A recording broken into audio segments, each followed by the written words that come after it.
Hi there, thank you so much for watching this video and for coming to my YouTube channel. It means a lot.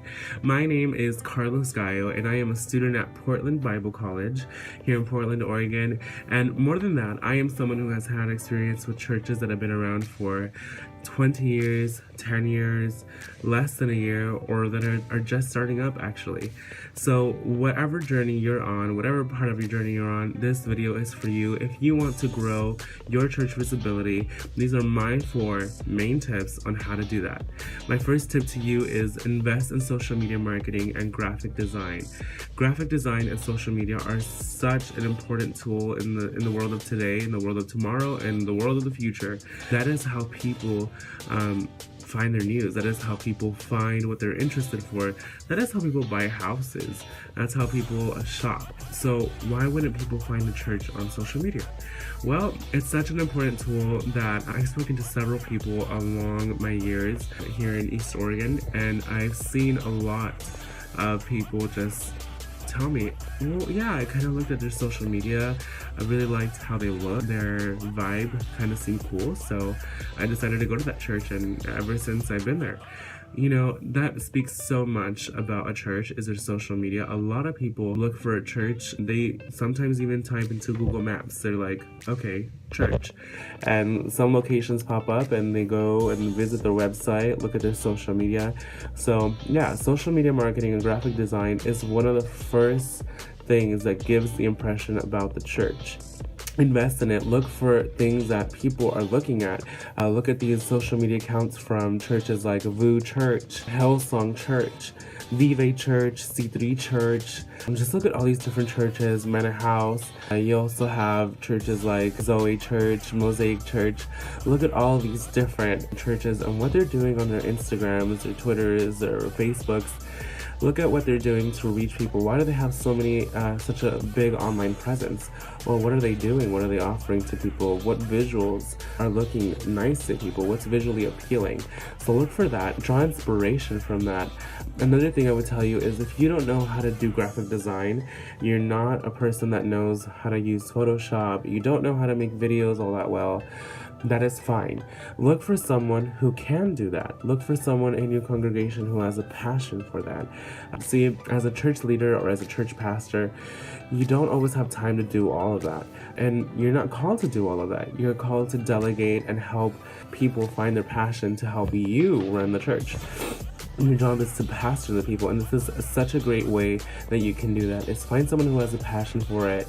If they don't know it and they just have a passion for it, invest in them to know and to learn, and that will in the long run help your church, not just in growth but also in visibility. It'll really make an impact in your community to know that you're there. Your social media presence is a big part of that.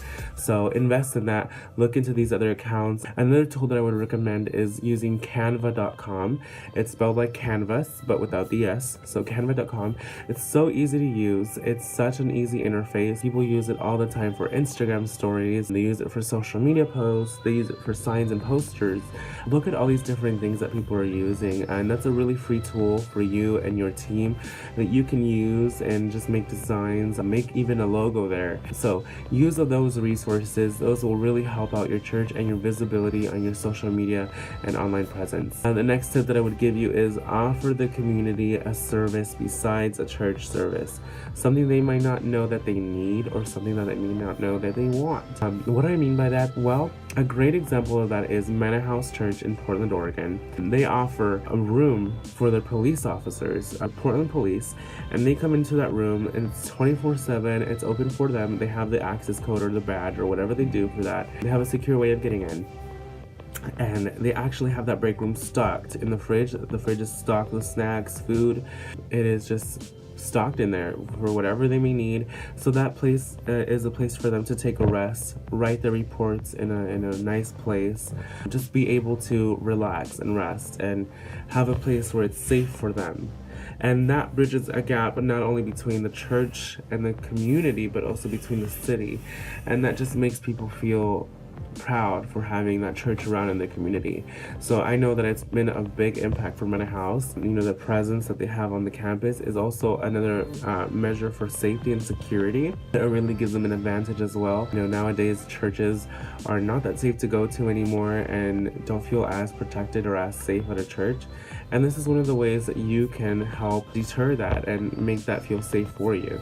Which brings me into my next piece is get church leadership involved in the community. It is so important that you know who and what your community is and care about them genuinely. I can tell you from experience that I have had a pastor who is part of the committee, Hermiston and Hispanic Advisory Committee in Hermiston, Oregon.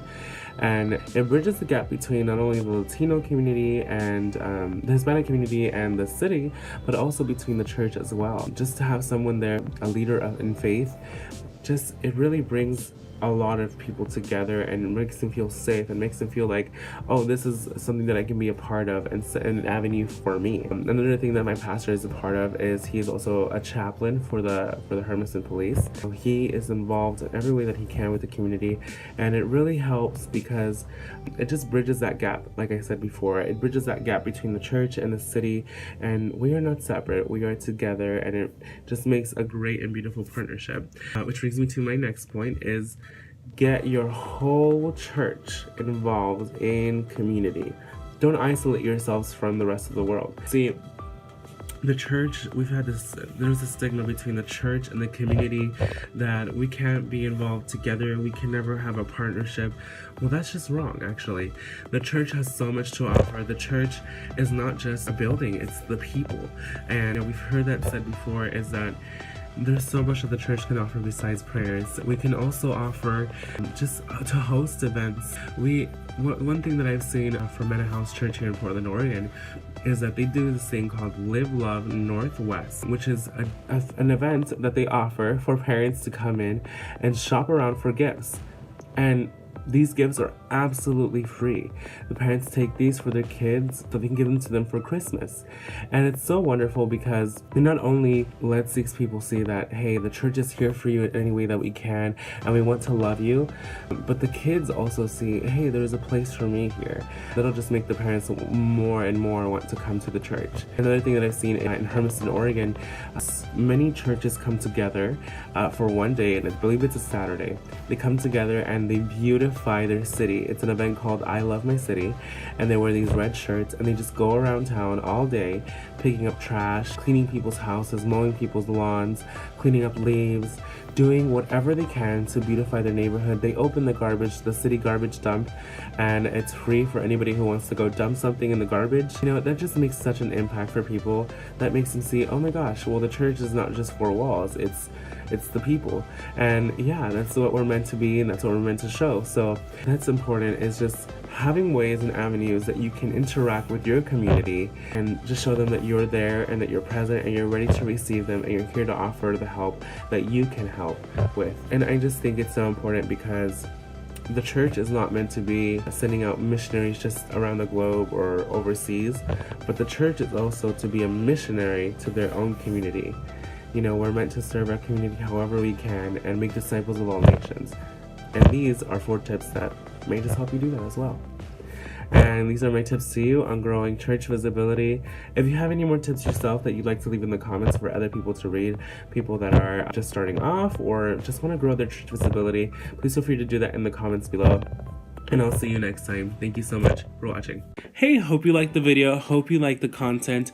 I hope to keep bringing more content like this and helping churches grow in their journey and whatever part of the journey that they're at with the experience that I have.